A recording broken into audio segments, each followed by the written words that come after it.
Welcome back. अवामी हलकों में बार बार शदीद तनकीद का शिकार रहने वाली short video sharing application TikTok मुल्क भर में एक मरतबा फिर से बंद कर दी गई है। इस हवाले से पेशावर हाई कोर्ट से एक बड़ा हुक्म सामने आया है। टिकटॉक बंद करने के हवाले से पिटीशन पर समाअत शुरू हुई तो chief justice Peshawar high court Qaiser Rashid Khan की जानिब से अहम रिमार्क सामने आए। Chief justice Peshawar high court ने रिमार्क दिए कि टिकटॉक पर जो वीडियोज अपलोड होती हैं वो हमारे मुआशरे के लिए काबिल कबूल नहीं है। टिकटॉक वीडियो से मुआशरे में फहाशी फैल रही है, लिहाजा इसे फौरी तौर पर बंद किया जाए। उन्होंने रिमार्क्स दिए कि टिकटॉक से सबसे ज्यादा नौजवान मुतासर हो रहे हैं। टिकटॉक के बारे में जो रिपोर्ट मिल रही है वो अफसोसनाक है। समाअत के दौरान डीजी पीटीए ने अदालत को बताया कि उन्होंने टिकटॉक के अहदेदारों को मवाद के सिलसिले में दरखास्त दी है, लेकिन अभी तक कोई पॉजिटिव जवाब जो है वो नहीं आया, जिस पर चीफ जस्टिस कैसर रशीद खान ने रिमार्क्स दिए कि जब तक टिकटॉक के अहदेदार पीटीए की दरखास्त पर अमल नहीं करते, गैर अखलाकी मवाद रोकने के लिए ताउन नहीं करते, उस वक्त तक टिकटॉक को बंद किया जाए। और फिर पेशावर हाई कोर्ट ने मुल्क भर में टिकटॉक को बंद करने का हुक्मनामा जारी कर दिया। इससे पहले भी पाकिस्तान टेलीकम्युनिकेशन अथॉरिटी ने गुज़श्ता 9 अक्टूबर को फहश मवाद को न हटाए जाने पर टिकटॉक को मुल्क भर में बंद कर दिया था। इससे पहले भी टिकटॉक को बंद करने के लिए मुख्तलिफ दरखास्तें जो हैं वो दी गई थी, जिनमें मौक़िफ़ ये इख्तियार किया गया था कि टिकटॉक के 10 से ज़ायद अफराद मौत के मुंह में जा चुके हैं, जबकि मौक़िफ़ भी अपनाया गया कि टिकटॉक सोशल मीडिया पर रेटिंग और शोहरत के लिए पोर्नोग्राफी और फहाशी फैलाने का एक जरिया बन रही है। हाल ही में टिकटॉक से मुतालिक मुतादिद खबरें मीडिया की जीनत बनती रही हैं। रबा साल फरवरी में भी कराची के अंदर खातून टिकटॉकर समेत 3 अफराद कत्ल कर दिए गए थे, जबकि रावलपिंडी के नवाही इलाके में नौजवान टिकटॉक वीडियो बनाते हुए ट्रेन की जद में आ गया था। ऐसा ही नाखुशगवार वाकया जो है वो मुजफ्फरगढ़ में भी पेश आया था, जिसमें कम सिन तलबा मोटरसाइकिल पर सवार होकर टिकटॉक जो है वो बनाते हुए हादसे का शिकार हो गए थे। आज पेशावर हाई कोर्ट के फैसले के बाद पीटीए ने मुल्क भर में टिकटॉक को बंद कर दिया है। इसी हवाले से बात करेंगे, हमारे साथ मौजूद हैं वो पिटिशनर दरखास्त गुजार जिनकी दरखास्त देने के बाद ये तमाम जो है वो फैसला हमारे सामने आया। आसिम असमत खान साहब, बहुत शुक्रिया आसिम साहब प्रोग्राम में ज्वाइन करने के लिए। आसिम साहब, टिकटॉक तो एक बड़े लंबे अरसे से चल रहा है, ठीक है, हम ये मानते हैं कि बहुत जितने लंबे अरसे से चल रहा है उतना तनकीद या क्रिटिसिज्म का शिकार भी रहा। व्हाट मेक्स यू थिंक कि जो है वो इसको अब बंद होना चाहिए या आपने ये दरखास्त जो है वो डाली? जी, बिस्मिल्लाहिर्रहमानिर्रहीम। सबसे पहले न्यूज़ का मैं शुक्रगुजार हूँ कि उन्होंने हमें दावत दी। देखिए, जिस तरह आपने काफ़ी ज़्यादा बातें तो आपने क्लियर कर दी कि टिकटॉक की वजह से हमारे माशरे में आए रोज़ फहाशी काफ़ी ज़्यादा हो रही थी। अवामी हलकों में काफ़ी ज़्यादा इसके ऊपर तनकीद हो रही थी। हाल ही में तकरीबन आप कह रहे हैं कि तकरीबन कोई 10 तक मासूम जाने भी इससे ज़ाया हो गई है। तकरीबन ये 21 जाने अभी तक जो है तो टिकटॉक की वजह से ज़ाया हो गई है। टिकटॉक हमारे माशरे में इस कदर जड़ें अपने मजबूत कर रहा है कि नौजवान नस्ल उनके ऊपर इसका एक भूत सवार हो गया है और वो अपनी पढ़ाई से भी दूर हो गए हैं, अपने मुस्तकबिल के बारे में भी वो भूल गए हैं।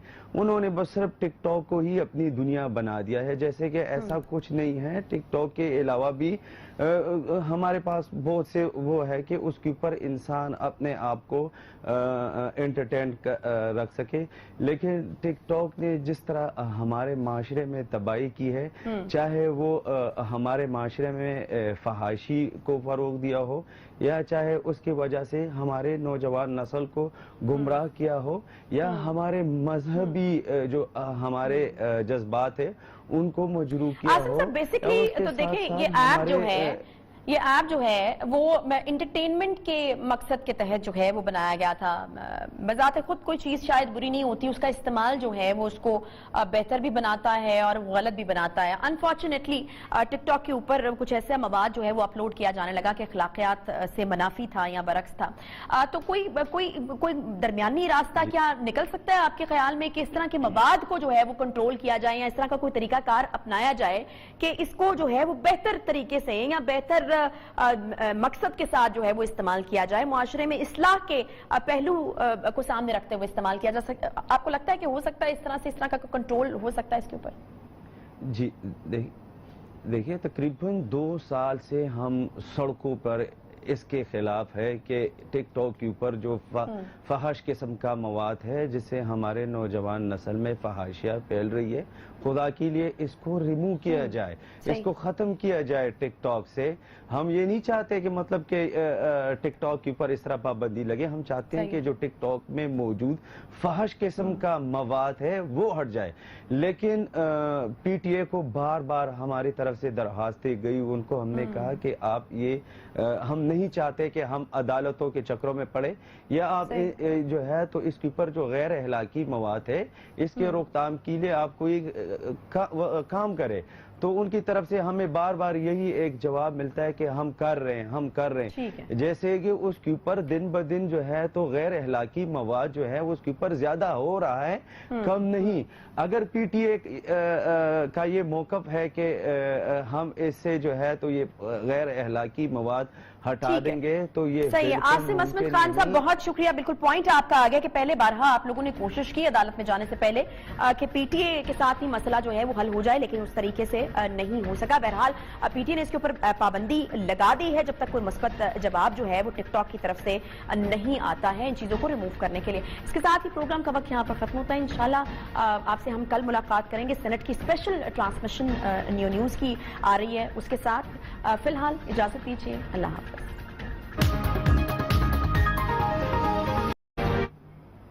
بسم اللہ الرحمن الرحیم. السلام علیکم. ملک بھر میں سیاسی گہما گہمی اپنے عروج پر پہنچ چکی ہے. چیئرمین سینٹ اور ڈپٹی چیئرمین کے انتخاب کے لیے حکومت اور پی ڈی ایم کے درمیان کانٹے کا مقابلہ ہے. حکومت کی جانب سے صادق سنجرانی چیئرمین سینٹ کے امیدوار ہیں, جبکہ خیبر پختونخوا سے تعلق رکھنے والے تحریک انصاف کے سینیٹر مرزا آفریدی کو ڈپٹی چیئرمین سینٹ کے لیے نامزد کیا گیا ہے.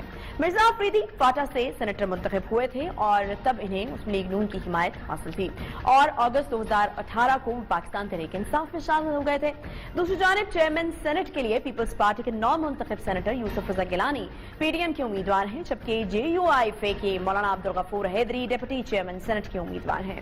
چیئرمین سینٹ کی گدی پر کون بیٹھے گا اس کا فیصلہ کل ہو جائے گا, مگر اس بڑے مقابلے کے لیے چھوٹی جماعتوں کے ووٹ اب اہمیت اختیار کرتے جا رہے ہیں اور کوئی دو رائے نہیں ہے کہ چھوٹی جماعتوں کے ووٹ اس اہم الیکشن میں یکسر بازی پلٹ سکتے ہیں.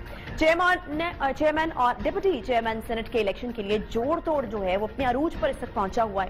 ایک طرف پی ڈی ایم اپنے امیدواروں کی فتح کے لیے سر توڑ کوششیں کر رہی ہے, تو دوسری جانب وزیر اعظم عمران خان نے بھی تحریک انصاف اور اتحادی سینیٹرز کو وزیر اعظم ہاؤس مدعو کیا اور امیدواروں سے متعلق انہیں اعتماد میں لیا گیا ہے. جیسے جیسے الیکشن کا وقت قریب آ رہا ہے ویسے ویسے الزامات میں بھی شدت آ رہی ہے اور آج شام میں ایسے ہی الزامات مسلم لیگ نون کی جانب سے بھی عائد کیے گئے ہیں. نائب صدر مسلم لیگ نون مریم نواز نے اپنے ٹویٹر پیغام میں کہا ہے کہ چیئرمین اور ڈپٹی چیئرمین سینٹ کے انتخاب کے لیے نون لیگ کے سینیٹرز کو فون کالز آ رہی ہیں. ہمارے سینیٹرز کو کہا جا رہا ہے کہ وہ پی ڈی ایم کے امیدوار کو ووٹ نہ دیں. مریم نواز نے دعویٰ کیا ہے کہ نون لیگ کے بعض سینیٹرز نے یہ ٹیلی فون کالز ریکارڈ بھی کر لی ہیں. اسی حوالے سے آج مسلم لیگ نون کے رہنماؤں نے پریس کانفرنس کر کے قومی اداروں اور ایجنسیز پر سنگین قسم کے الزامات عائد کیے ہیں. اسلام آباد میں نون لیگی رہنماؤں شاہد خاقان عباسی, احسن اقبال اور مریم اورنگزیب کے ہمراہ پریس کانفرنس کرتے ہوئے حافظ عبدالکریم نے کہا کہ مجھے پہلی کال واٹس ایپ پر 6 مارچ کو آئی, پھر 7 مارچ کو آئی, 9 مارچ کو بھی مجھے جو ہے وہ 12:06 پر کال آئی تھی. اس آخری کال پر میری بات ہوئی, مجھ سے کہا گیا کہ سرکاری امیدوار کو سپورٹ کریں اور گیلانی کو سپورٹ نہ کریں. یہ کالز کس نے کی اس حوالے سے ملکی ایجنسیز کا نام تو لیا گیا, مگر کال کس نے کی, کس نمبر سے کی اور دیگر جو مزید تفصیلات ہیں ان کو شیئر نہیں کیا گیا. ٹیلی فون کر رہے ہیں سینیٹرز کو, نام بالکل لیے جا سکتے ہیں, نام بھی ان کے پاس ہیں, لیکن نام لینے کا یہاں مقصد نہیں ہے. یہاں بہت سے سینیٹرز کو ایسے ٹیلی فون آئے ہیں. مجھے 2 ذمہ داران کی کالیں آئیں اور انہوں نے مجھے کہا کہ آپ جو سرکاری امیدوار ہے اس کو سپورٹ کریں اور گیلانی صاحب کو سپورٹ نہ کریں. تبدیلی اس دن آئے گی جس دن پاکستان کی ریاست ایماندار ہو جائے گی. پاکستان کا المیہ یہ ہے کہ یہاں پہ پاکستان کی ریاست غیر جانبدار نہیں ہو رہی. مگر دوسری طرف لیگی سینیٹرز کو کالز آنے کے معاملے پر مریم نواز کی جانب سے کیے گئے ٹویٹ کے حوالے سے پی ڈی ایم امیدوار یوسف رضا گیلانی سے سوال کیا گیا تو انہوں نے لیگی رہنماؤں کی دعوت سے یکسر مختلف صورتحال بیان کی. ان کا کہنا تھا کہ ابھی تک تو ایسا کچھ نہیں ہے, اس لیے کہا ہے کہ وہ غیر جانبدار ہیں اور کل میں جیتوں گا.